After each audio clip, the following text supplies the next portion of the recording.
Hey guys, welcome to the channel. It's me, Joseph, or Joe, whatever you want to call me. Today I'm going to talk about how to release your game on Steam. Whoa!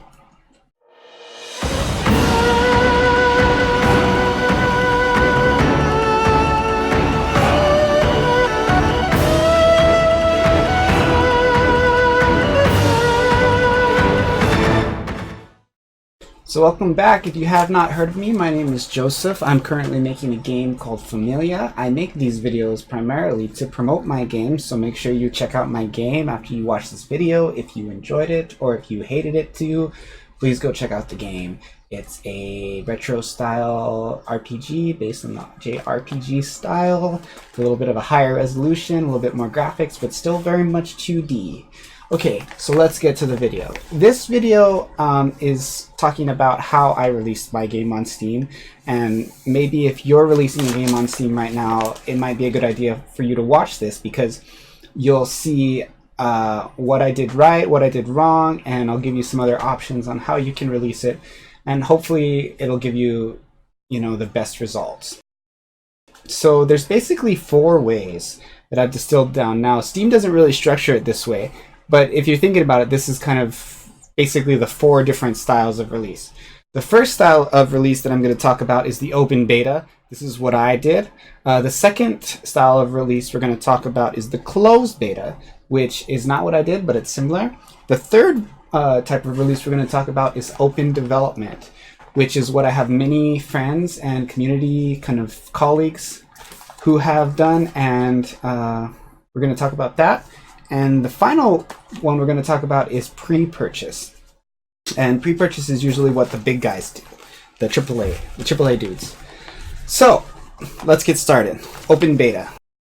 Okay, so for those of you who don't know, Familia was released as an open beta. It's currently released, and it's currently still in beta. I still haven't yet hit the full release. So first, let's talk about the advantages of open beta. The first advantage is that you can quickly get a payout. Now, the amount of money most of us will make as indie devs initially from the pre-purchase or, purchase of the beta version is pretty much negligible. It's not a substantial amount. However, it does work to be encouraging. So if it's a project and you're running out of steam and you need something to kind of get you going a little bit more, it is nice to get a couple $100 in your Steam account to encourage you to finish the game. The number 2 advantage I'm going to talk about for an open beta is that you can find testers very easily because people will buy the game and then they'll just complain about it. So that's a catch-22. Of course, you have people talking crap about your game, but at the same time, you have people giving you free feedbacks. This is something that a AAA company would pay tons of money for, and it's great to access. And these are people who may have not played your game anyway, so you can get that free testing. And I've gotten myself a lot of free testing, and we'll talk more about that in a second. Access to curators. Now, I kind of separated the idea of curators and testers because what curators are, they're basically like the video game press. They're people who play your game and either on Steam or on their website or on YouTube or Twitch, they'll talk about it, and they'll say what they like, what they don't like. And they also double in function as testers. Like the curators that have curated my game found bugs for me that I then was able to fix so that for my final release, that was all taken care of. And also the curators serve a third purpose, and that purpose is promotion. The curators will promote your game. Now, they might actually kind of talk smack about your game, and I have had a curator or two say some pretty negative things about my game, especially at the earlier points before now when the game was much more volatile. And that is definitely a concern, and it's been very interesting to have YouTubers make videos about my unfinished game and kind of smack it. I'm not saying that I wish they didn't, but at the same time, it's never nice to hear all the things you've done wrong sometimes. But at the same time, I think because I have a pretty good amount of confidence in my product, I can kind of see through some of it and get something good out of what they've given to me. And I have, and I've gotten a lot of bugs fixed and stuff because of some of the curator reviews. And by the way, they haven't all been bad, just so you know. And that leads me to my 4th point, my positive pros for having an open beta is that you get free promotion, which I kind of talked about a little bit with the curators. But yeah, I mean, if you're like a super indie game with a studio that's never released anything before, or you're a solo developer like me, like nobody knows who you are, so any promotion you can get, you're not really too concerned at this stage of the game, at this stage of the process, about hurting your reputation, because you really have no reputation. So ultimately what you really need is you just need like any kind of attention you can get, and that's kind of where I'm at now, or at least where I was at. That's kind of changing a little bit. People are actually starting to pay a little bit more attention to what I'm doing and what I'm saying, which is a learning process that I got to be careful about. But if you're just starting out, I don't really feel like you have much to lose by people criticizing your work in front of a whole bunch of people who have never heard about your game in the first place anyway. You know what I mean? Like, it's better for people to hear about your game and then later hear that it improved, to never hear about your game and just hear about it after it's improved. Let's talk about some of the cons of an open beta. So one of the biggest issues I had, and I still have, is that the way Steam is set up, if you can set a release date, an official release date, and release the game. To me, that means the game is a beta if you're releasing it before the official release date. That should be obvious. Well, if you go to my Familia page right now, you have to scroll down to the description of the game, and that's the first time you hear anything about it being a beta. So it's very unclear to probably the most of the people who have bought the game that it actually is a beta. I don't think that's cool. I want them to know right away. I want like a flashing light at the top that like makes the whole screen flash, and you know, like sounds play, and it's like beep beep beep beep beep, this game is beta, be careful if you pay it. Like, because I don't want to try and trick people into buying an unfinished game if they don't know what they're getting into. But Steam, for an open beta, at least in the way I did it, it's not extremely clear that that's the case. So that would be a major disadvantage. Another disadvantage is that if you are released on Steam at all, early or otherwise, people are more critical of games that are on Steam than they are of games that are on itch or other like indie platforms. I don't know why, but I assume it's because Steam generally has a good reputation for having like good games. There is a little bit of a technical wall and a little bit of a paywall to get into Steam. Another issue, and this is probably the third issue, it's another big deal, is that if you release the game early and you do have a buzz, and people are talking about the game, and the game doesn't live up to the hype when they play the beta version, that could substantially kind of hurt your following and kill your buzz. So just be very careful. I'm not sure if I did this yet. I think time will tell by the time we get like maybe 2 or 3 months down the road. I might look back and be like, yeah, I probably shouldn't have released it so early. Many people have definitely told me I shouldn't have released it so early. I'm still kind of, I feel the jury's out on that one, but we'll see. We'll see what happens. And let me know in the comments what you think of that. Whether you think it was a good idea that I released it early, or if you think I should have waited longer. I would love to hear your opinion. Okay, so now let's talk about a closed beta. Now the difference between a closed and an open beta is simply that you can't play the game unless you come through me. You can't play the game unless you come through the developer. So for an open beta, anybody can play it, right? For a closed beta, you have to get a Steam key from me, and that's actually a pretty arduous process. I can't just give out Steam keys on the fly. I have to actually request them first from Steam.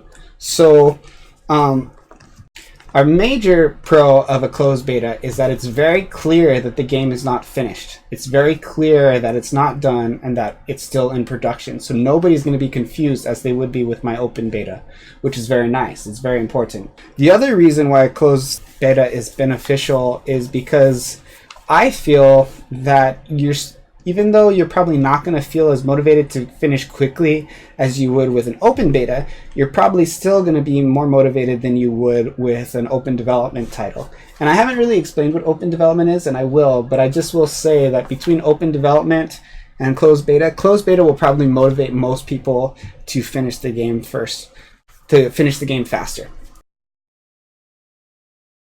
For a closed beta, the first major disadvantage is that it's harder to find testers. Now this would be brutal for me. I have had a great time finding testers. I've had tons of awesome people that have been super helpful to me. When I do an update post, I actually include them in the in the README files so that they know that I appreciate their work and how they've helped me, and that I'm always going to remember it for the rest of my life, who helped me with the beta test. And that's just to say that beta testers are very valuable, and the fact that I was able to find some because I did an open release is substantial. Like, that will actually substantially affect the quality of my game and allow me to have a much better game than I would otherwise. So finding testers is huge, and I would say for a closed beta, that is the greatest disadvantage to having a closed beta. Another disadvantage is that you get no money initially. Now again, this is not much of a big deal, other than for the fact that a little bit of money can be really encouraging, but again, it's not enough to pay your rent, it's not enough to buy a new car for the vast majority of people. For some people it will be, but for me and everybody else over here on the ground, it's not really that big of a deal. It's also going to be harder to find curators. I'm not sure if you do a closed beta if you can just send curators the game. I think you can, but either way, they're going to be more inclined to play something that's released than they are to play something that's not released. So even if you can send them a copy of the game or a key or whatever, they're probably much more likely to play the game if it's already out. So you're going to get more with an open beta than you will with a closed beta. And that's free marketing, that's additional testing, that's exposure for your game, so all that stuff that you will get less of with a closed beta. And that concludes the closed beta section of my video. Now we're going to talk about open development. Now, for open development, like an open beta, one of the greatest advantages is that you get early money. You can get some money right away, and it can be encouraging, and you'll actually be able to collect money over most of the production schedule. To get to a point where the game is playable, the expectations are much lower with open development. So people will not rip you apart as much as they will in an open beta or even closed beta, because you can just tell them that the game's not done. That being said, you have a greater amount of time to receive feedback, because usually open development means that you're going to have a longer development schedule than you would for a closed beta or an open beta. You're going to have a longer amount of time to do everything. So because of that, maybe that's a blessing and a curse, because you have more time, you tend to maybe not get that fire under your butt that you need in order to get going, but you also don't have to rush. So it depends vastly on your personality. I personally tend to be somebody who does well under pressure, and I try to create a situation where I have to get done, or else, it's kind of an all or nothing situation. A lot of people don't really do well in that type of situation, and they don't work well like that. I work like that. I tend to do best when I have no choice but to do well. And that's just a personality thing. A lot of it is just knowing yourself and knowing what works for you. But for me, having that long cycle is not the best way. Some disadvantages for open development, like I was just talking about, it's slower. So for most people, that tends to not get them going. It tends to be less motivation. And as I was saying, you have a longer development schedule. So that can be a very expensive thing if you're not a solo dev, and even if you are, your time is valuable. So the more time you put into your game, the more you need to make off your game. So you have to be really cautious about how much time you're putting in. And I'm not saying don't put a lot of time, don't put a lot of work, but you just have to do so in a way where you stay very efficient and you're doing what's best for the game at all times, versus just getting stuck on one little feature that really is a relatively low consequence in the grand scale of the game. And that's important to be able to see. And if you have an unlimited time, you might be more tempted to stay on some little glitch that really is not that big of a deal. And I've seen a lot of other devs get stuck like that, where they'll be literally working on some minor bug where they should just really eliminate the feature altogether for years. And I'm not exaggerating. And I'm sure if you're a dev, you can probably attest to that as well. Another problem with open development, and this is the last thing I'm going to say about open development, is that because you have such a long development schedule, it can work either for or against you. It can kill your buzz, or it might just give you more time to build up a longer buzz. And it's really hard to say. That's kind of a marketing thing.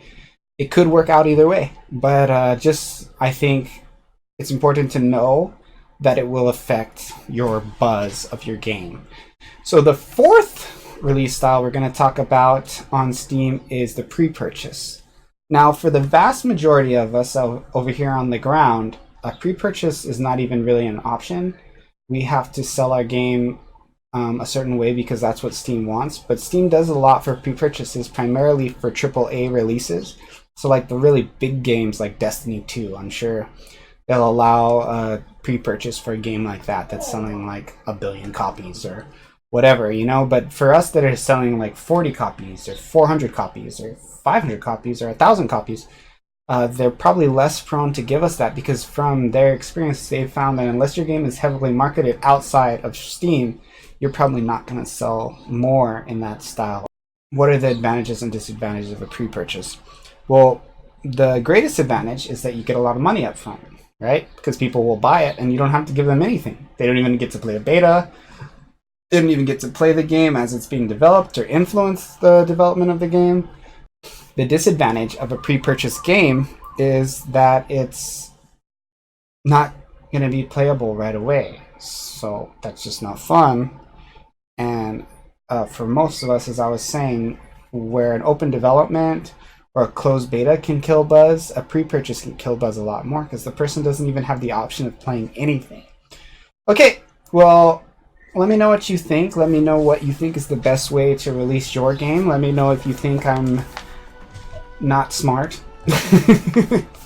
I'm smart. I really am. Make sure you follow me on Instagram. I'll leave a link below. Also, I stream on Twitch almost every day. So make sure you hit me up on Twitch. Come by, hang out, talk to me. Don't be mad if I ignore you because I'm working very hard on my game. And make sure you hit that subscribe button before you go. If you like this video, make sure to hit the thumbs up. And if you didn't like it, please hit the thumbs down so I know that I'm not a valuable person. I will see you later. Thank you for watching this video. Until next time, have a happy new year. Yee! Aloha!